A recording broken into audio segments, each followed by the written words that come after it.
Hey, everybody, right, okay, so I asked in the Thrive community, our Facebook group that we have, three questions. I gave them a poll basically, and I said, um, what is it that you're facing the biggest challenges with right now in your business? Is it getting more leads? Is it converting those leads into customers? Or is it pricing and increasing pricing? And the one that got the most votes was about increasing pricing. So I put together this quick little training to show you one of the best ways I know to get your prices and start to lift them, but do it in a way that you feel confident to do. And so it's all about building what we can see here is bulletproof pricing.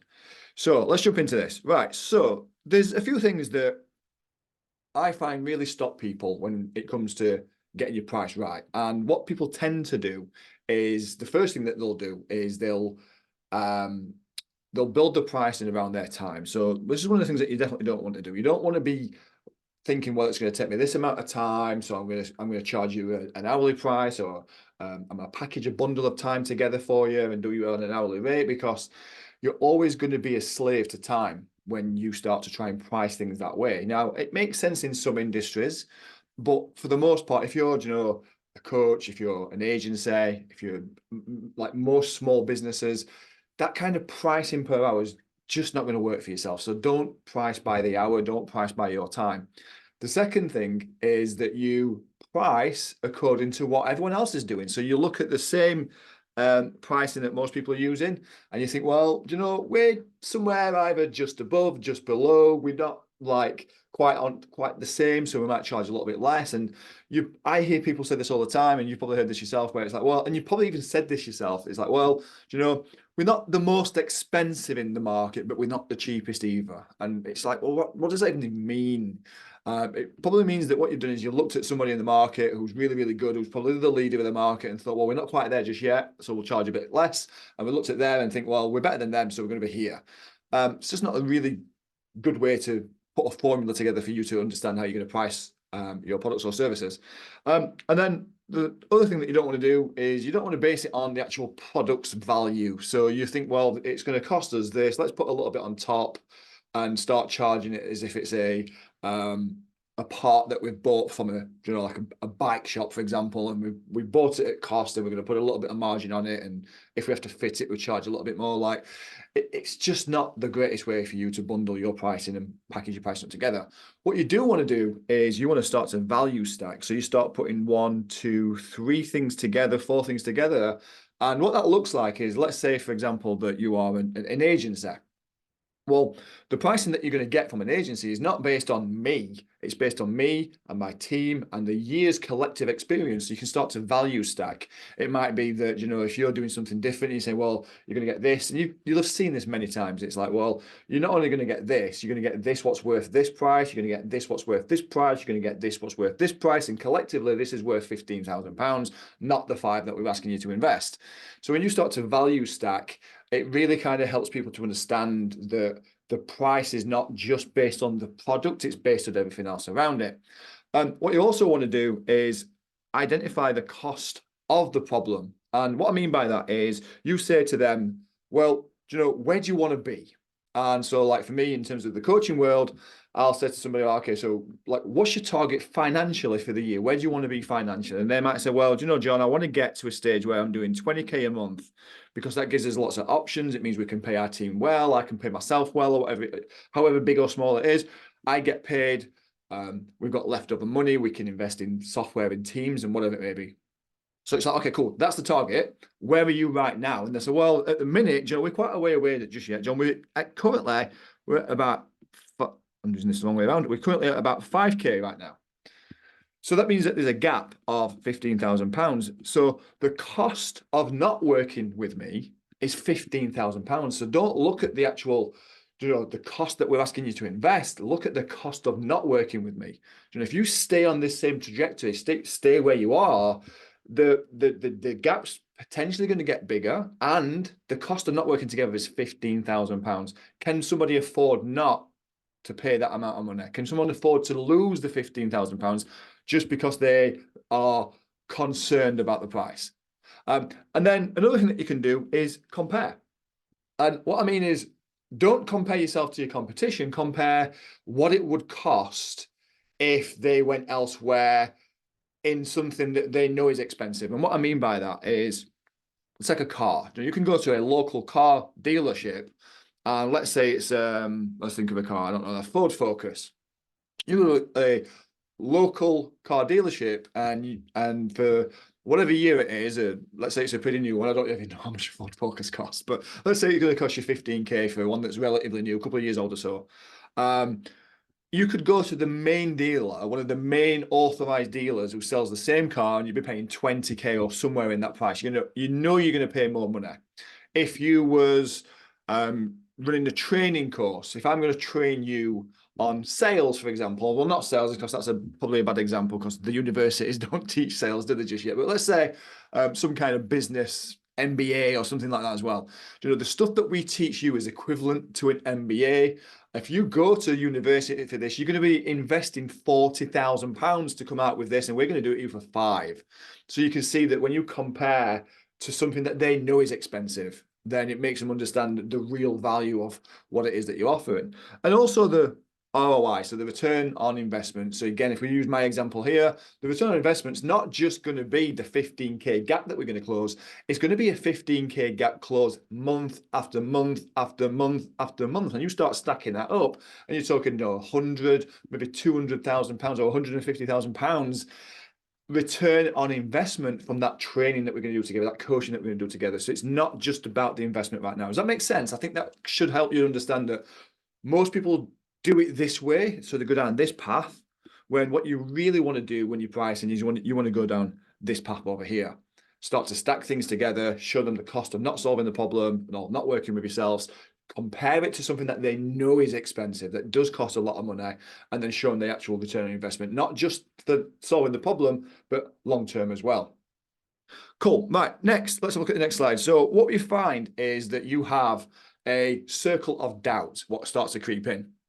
We've all been there. I've been there. You've been there. We'll probably go there again. Every time we level up, this changes again. Every different level, it needs a new devil. So we have to build things as we go. Like, the first thing that you're going to find is that you're going to price based on your confidence right now.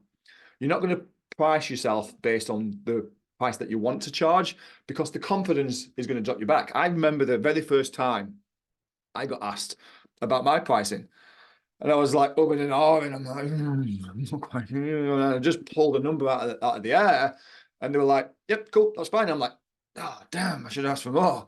I'm like, yeah, that's an hour though. Just not like for like a 4-hour session. That's just for an hour. And they're like, yeah, that's fine. I'm like, oh, this is easier. And then once you start doing it a few times, the confidence starts to lift. But if you don't push yourself and get yourself into a state of feeling uncomfortable, then you move to this outer circle where you start believing, well, people are not going to pay it. So people won't pay these prices. They're just never going to do it.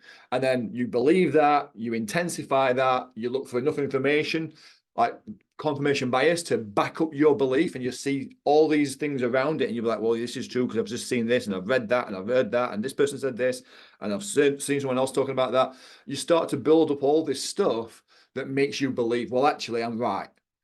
And then that moves on again. So it's like, well, they can't even afford it anyway. And, I cost of crisis, cost of living crisis, energy bills are increasing, interest rates are getting expensive, and you'll start to back up all these stories.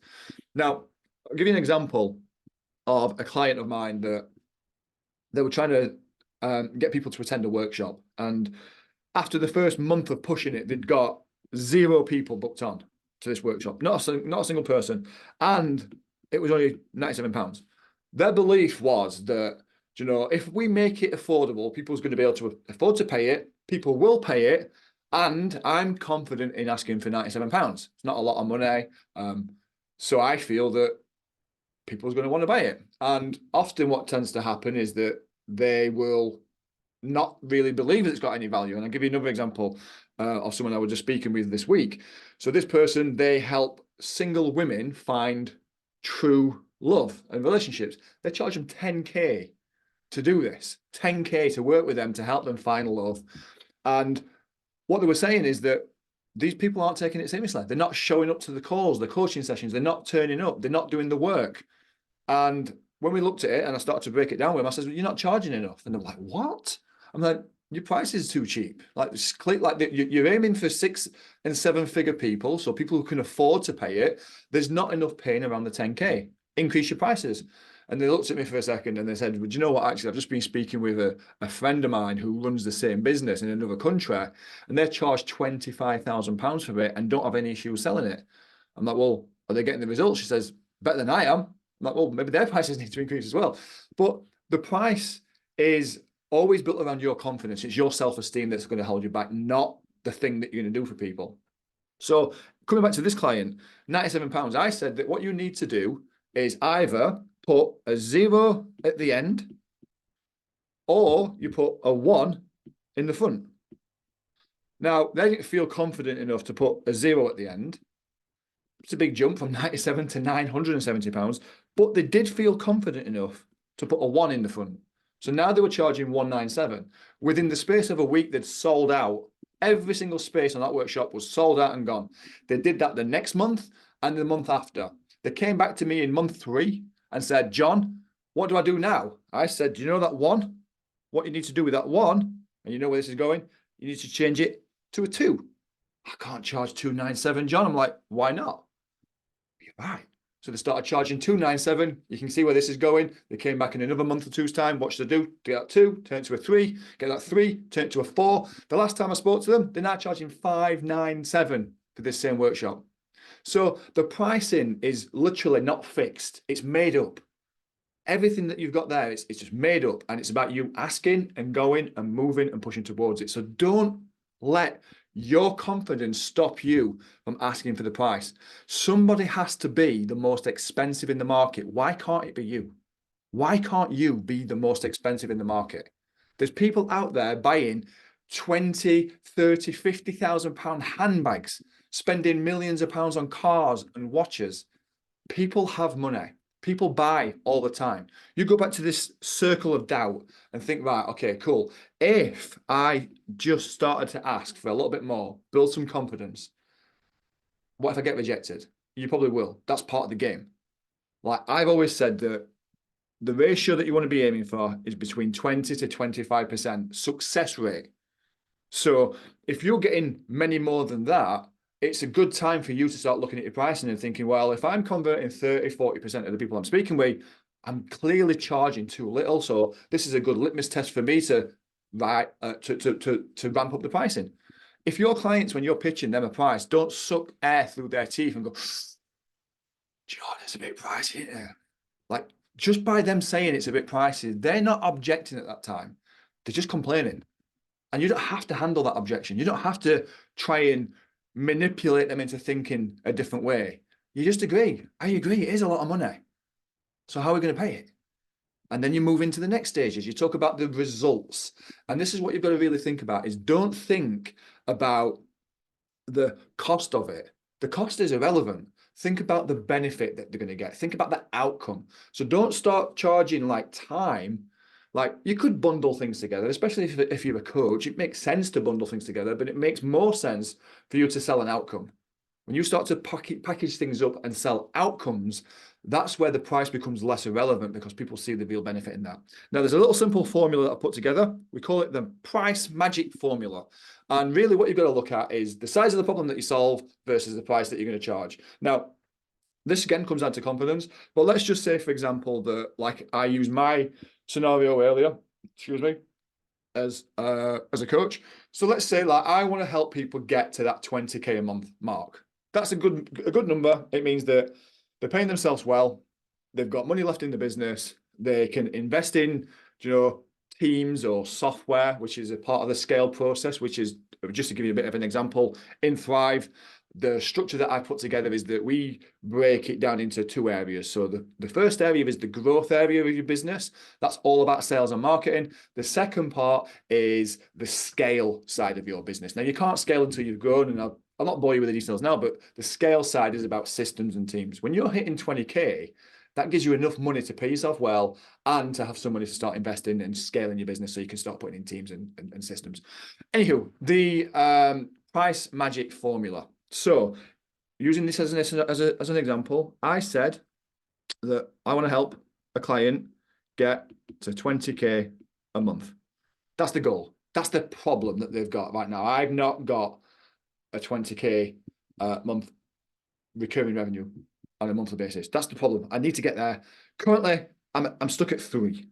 And so I've got a £17,000 problem. 17K problem right now. I want to get to 20K.